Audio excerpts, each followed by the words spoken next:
আসসালামু আলাইকুম। দেখা গেছে ছোট বাচ্চাদের একটি কমন সমস্যা আমরা লক্ষ্য করতে পারি যে একসঙ্গে জ্বর, কাশি এবং সর্দি আছে। তো এই সময় আপনার করণীয় কি এবং কোন মেডিসিন খাওয়াতে হবে ইত্যাদি সম্পর্কে আপনাদেরকে আইডিয়া দেব আজকের এই ভিডিওটিতে।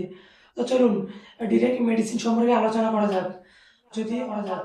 যদি বাচ্চার বয়স 6 মাস থেকে 1 বছর পর্যন্ত হয়, আর যদি বাচ্চার গায়ে জ্বর থাকে, তাহলে আপনি রিসেট পেডিয়াট্রিক ড্রপটি 1 মিলি করে 3 বার খাওয়াতে পারেন। এবং এর সঙ্গে যদি কাশি থাকে, তাহলে আপনি অ্যাসকোরেল ড্রপটি 1 মিলি করে দিনে 2 বার খাওয়াতে পারেন। এবং যদি ঠান্ডা বা সর্দি লেগে থাকে, তাহলে আপনি অ্যাট্রিজিন সিরাপটি 1/2 চামচ করে শুধু রাতে খাওয়াতে পারেন।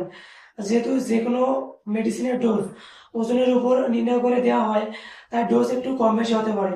তো মেডিসিন খাওয়ার পূর্বে অবশ্যই একজন চিকিৎসকের পরামর্শ অনুযায়ী মেডিসিনগুলো সেবন করাবেন। তো এতক্ষণে ভালো থাকবেন।